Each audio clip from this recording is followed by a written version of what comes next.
Do you think some of your experiences growing up and facing anti-Semitism might have influenced your decision to go to Israel in 1948? Oh, there is absolutely no question about it. I mean, when I received that request that we have airplanes and no one to fly them, I was in the middle of a fabulous business. I had everything going for me.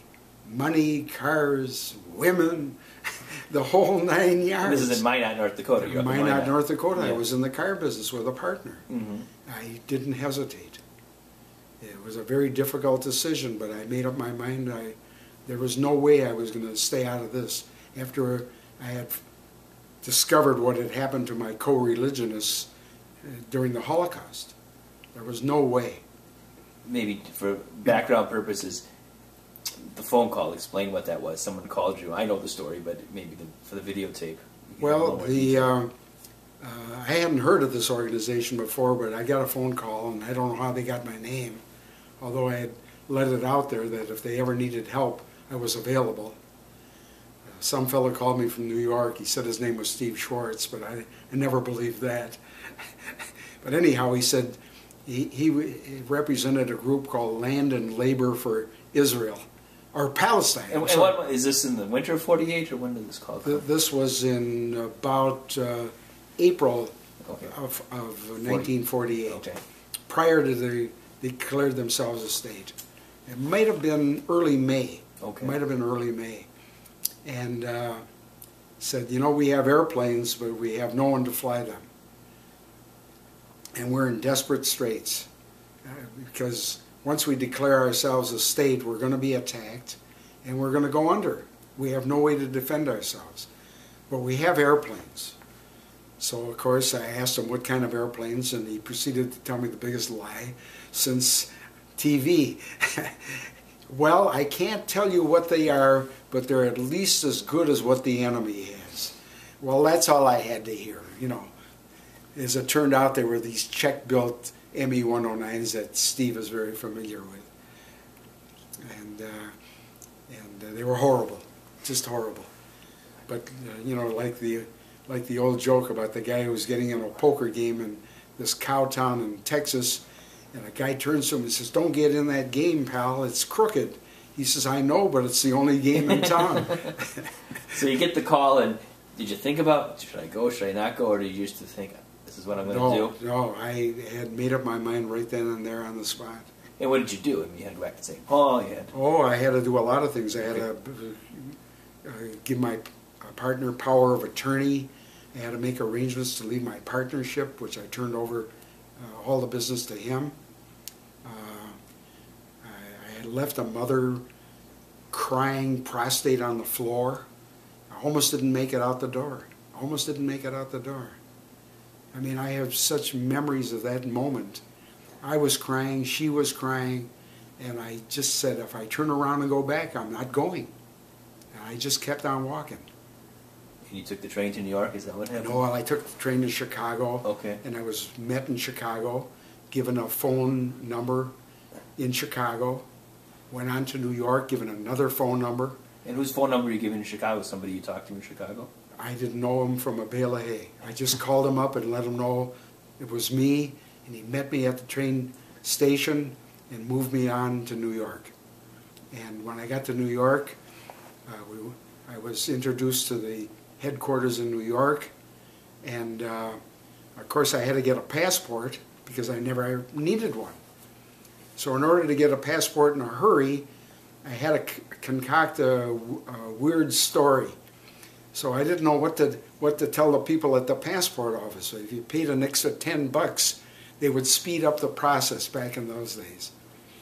So I sat down and wrote out a story that my brother had left home and was in Rome, Italy, and he was about to get married. My mother was pleading with me to go to Rome and see if I could stop the wedding. The guy looked at me, that handed me my passport with a jaundiced eye, and started pulling papers out from his desk saying, "I will not bear arms for a foreign government." Well, you saw the passport. I have a stamp and it says, you know, they very well at that time lost my citizenship. but nevertheless, I wasn't about to turn around.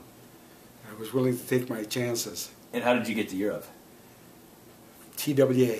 Oh, really? Yes, they had constellations that were flying, and I went to, finally got my passport, and they presented me with a ticket, and I flew from there to Gander, Newfoundland, and then Shannon, Ireland, and then from Shannon to Paris, and from Paris to Rome, which was our headquarters in Europe for this organization. So is this after the Declaration of State by now? Oh, yes, okay. Sure. This was in, I think the Declaration was May 14th, yep. So this might have been a week or so afterwards, because I didn't arrive in Israel until about the 10th of June. And who did you see in Rome? In Rome, they had a regular operation going. Sure, because now it's after the declarations. They weren't underground anymore. No, it was out in the open, and I understand the Air Ministry of Italy at the time was a Jewish Italian. So they were able to use Ciampino Airport, which is just outside of Rome, and where we lost Buzz Burling, one of our volunteers, the leading ace in Canada during World War II, got killed in an airplane crash in Ciampino before he even got into the fight. And is that where you didn't fly? You went to Czechoslovakia to fly? Well, I didn't go directly to Czechoslovakia. First they sent me to Sicily. Okay. And from Sicily I was flown to Czechoslovakia. Okay. And when we landed in Prague in Czechoslovakia, we were immediately met by a driver in a car, and there were three of us going through the course at the same time.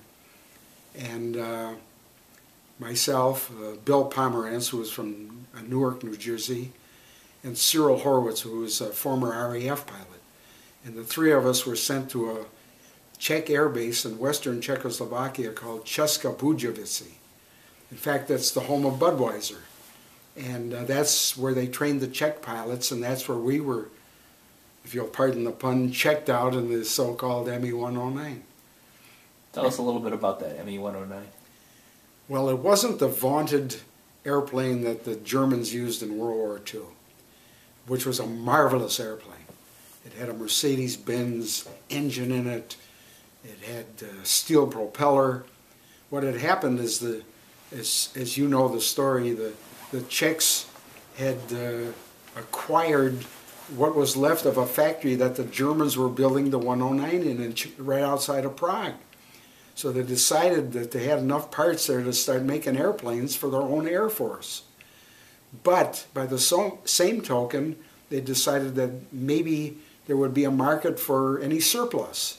And of course Israel was under a worldwide arms embargo. They couldn't buy any equipment at the time. So this was the only thing that Ben Gurion could get, were these Czech-built 109s. In the interim, while they were negotiating for the contract for these 109s, there were like, I don't know, 30 or 35. The factory that made the engines burned down. And so they had them, in order to fulfill the contract, they had to take a bomber engine, which was way too heavy, and Mickey Mouse it and shove it into this little fighter, and put a big wooden propeller on it, and change the whole configuration of the airplane so that we had two machine guns ostensibly that were supposed to fire between the rotations of the propeller. And we have two actual instances of guys shooting holes in their own propellers. So it wasn't very, I don't know, what's the term? Aerodynamic? No, it wasn't, no, it didn't inspire a lot of confidence, is what I'm trying to say. So, but that's all we could get, yeah. Until we finally got some, later on after I left, we finally negotiated for some Spitfires from the Czechs also, and later on P-51s, and so on and so forth. And that was the start of the first fighter squadron of Israel. And how did the Czech Messerschmitts find their way to Israel? They were flown there in the belly of a C-54. They were dismantled in Czechoslovakia. They would put the fuselage of one fighter into a C-54 and put the engine, the wings and the propellers in another C-54. When they arrived in Israel, they were reassembled. And how did you get to Israel from Czechoslovakia? One night they got on board one of these airplanes that was bringing a ME-109, or as they call it, the Avia S-199 was their designation. And I flew into Israel. And I know this is the weirdest thing, and and everybody's going to think I'm a kook, but I had been there before. You just had a sense of it? Deja vu? I had been there before. Everything looked familiar. And I had the weirdest feeling come over me. And I got there during the first truce, which was around the 10th of January. And I thought... 10th of June, 48. 10th of June of 1948. And I thought the fighting was over.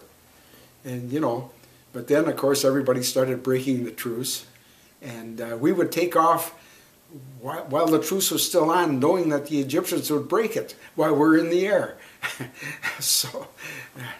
And part of the agreement of the truce is that the United Nations was supposed to send columns of supplies down to our embattled settlements in the Negev. And of course they were always attacked, even though they were led by the UN. So we would be in the airplanes ready to take off before they were even attacked. And how many missions did you fly then? I flew 25 there, 25. By strange coincidence, yeah. 25 missions, and this was for the famous 101 Squadron, right? Why don't you tell us a little bit about the 101 Squadron? Well, the 101 Squadron is the leading squadron in Israel today. They're currently flying F-16s, which they buy from the United States. Most of the Air Force commanders have come out of 101.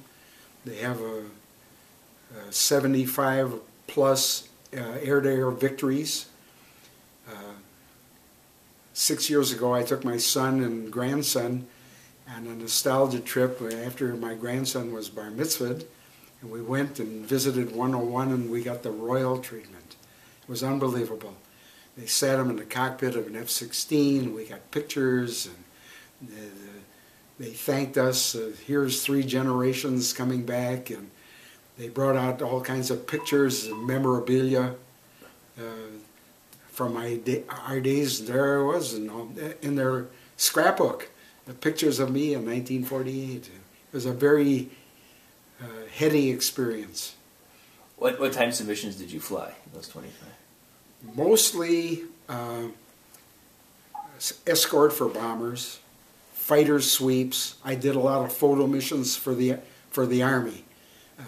At that particular time, a lot of the pilots were sent to Czechoslovakia to fly the newly purchased Spitfires back. So I was one of the few pilots left in the squadron.